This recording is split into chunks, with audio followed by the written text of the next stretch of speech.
Makan soto Semarang di Kota Lama. Diskusi ini bukan untuk menang belaka, tapi untuk kejelasan. Assalamualaikum warahmatullahi wabarakatuh. Shalom, Om Swastiastu, Namo Buddhaya, salam kebajikan. Pembangunan infrastruktur adalah masalah pemerataan dan keadilan. Saya, Viko Valerio Bagus Pratama, selaku pembicara pertama pro dari tim Abdul Hakim Garuda Nusantara Universitas Jember, akan menjelaskan mosi diskusi pembangunan IKN merupakan solusi terbaik untuk pembangunan nasional. Bahwasanya dalam UU Nomor 3 Tahun 2022 tentang Ibu Kota Negara, undang-undang ini menjadi dasar hukum untuk pemindahan ibu kota dari Jakarta ke Kalimantan Timur. Pada saat ini kita melihat bahwa banyak sekali ketimpangan infrastruktur yang dimana pembangunan lebih fokus di Pulau Jawa dibanding Pulau Indonesia yang lainnya. Berdasarkan Badan Pusat Statistik Provinsi DKI Jakarta, sebelum pemindahan ibu kota, Jakarta memiliki kepadatan penduduk sebesar 11 juta jiwa. Dan setelah pemindahan ibu kota, tentunya kepadatan penduduk berkurang karena banyak sekali pemindahan dan penempatan ASN yang ditempatkan di ibu kota yang baru. Dengan memindahkan ibu kota ke Kalimantan, pemerintah dapat membuka peluang baru bagi daerah-daerah luar Jawa untuk berkembang, sehingga mengurangi ketimpangan dan meningkatkan kualitas hidup masyarakat hingga menunjang perkembangan ekonomi yang lebih baik. Perkenalkan, saya Nur Alfi Fauzia selaku pembicara kedua sangat setuju dan mendukung argumentasi tersebut. Maka terdapat 3 alasan yang melatar belakangi argumentasi saya.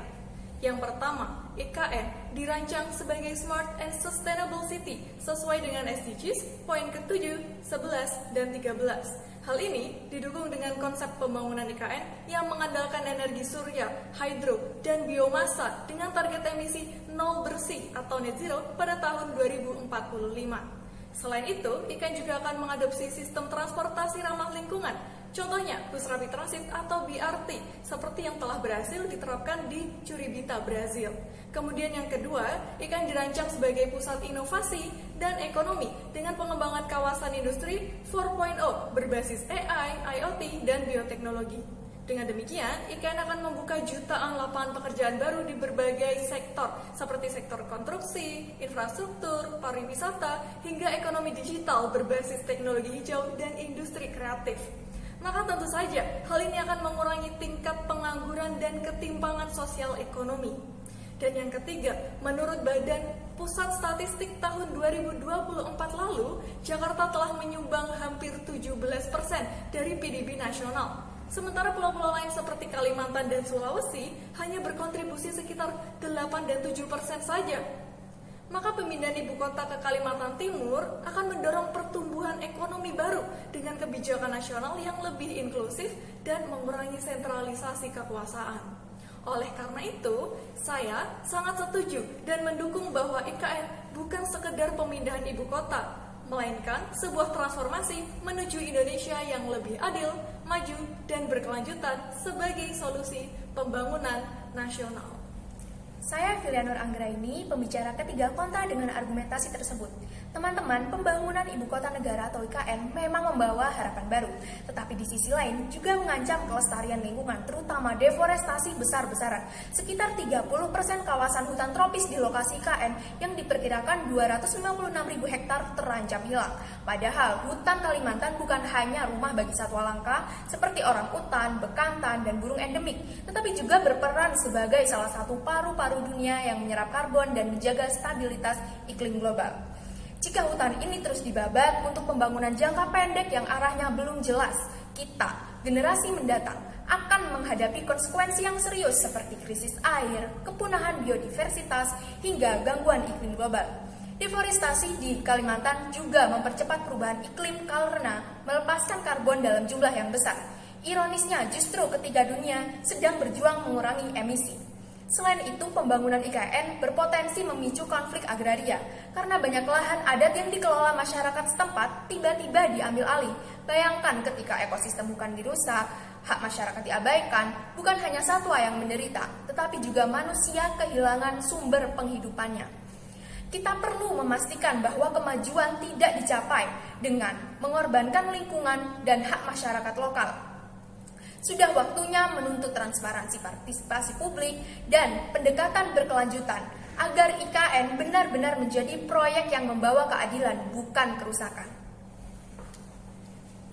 Saya Chelsea Kasikatia Borisnaga selaku pembicara 4 kontra akan argumentasi ini. Saya menolak akan argumentasi tersebut dikarenakan pembangunan Ibu Kota Nusantara atau IKN belum dapat disebut sebagai solusi terbaik untuk pembangunan nasional. Proyek ini berskala besar dan ambisius, tetapi tidak secara langsung menjawab kebutuhan mendesak rakyat Indonesia seperti pengentasan kemiskinan, pendidikan berkualitas, dan layanan kesehatan yang merata. Justru IKN berisiko menciptakan timpangan baru dan mengalihkan sumber daya dari prioritas nasional yang lebih krusial. Yang pertama, komunitas adat di wilayah pembangunan IKN seperti suku Balik dan Pasar telah menyuarakan kekhawatirannya akan kehilangan tanah ulayat. Namun, laporan aman yaitu analisis Masyarakat Adat Nusantara 2023 menyebutkan bahwa belum ada mekanisme perlindungan hak-hak adat yang jelas dalam proyek IKN. Yang kedua, berdasarkan data BPS 2023, tingkat kemiskinan Indonesia masih mencapai 9,36% dengan wilayah seperti Papua, NTT, Sulawesi Barat sebagai provinsi termiskin. Namun IKN justru dialokasikan anggaran 466 triliun dengan 80% ditargetkan investasi swasta yang belum pasti adanya. Di tengah krisis pendidikan pasca pandemi, lebih dari 50% anak usia sekolah di Indonesia tidak mencapai kemampuan literasi dan numerasi umum. Tapi, pembangunan IKN tidak memberi solusi langsung pada problem pendidikan dasar ini.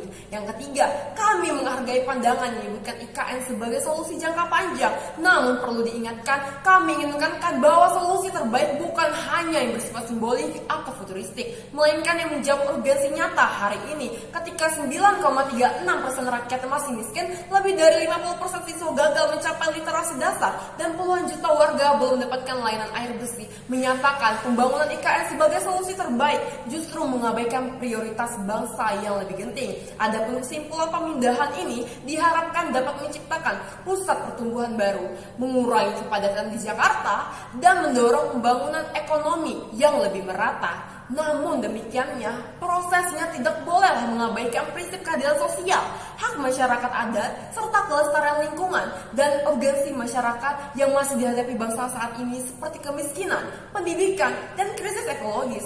Tanpa perlibatan aktif masyarakat lokal, jaminan perlindungan hukum, dan pembangunan yang berpihak pada rakyat, IKN berisiko menjadi simbol kemegahan yang dibangun di atas ketimpangan. Maka IKN baru dapat disebut sebagai solusi terbaik jika mampu menjawab tantangan masa kini sekaligus menjamin keberlanjutan dan keadilan lintas generasi. Terima kasih.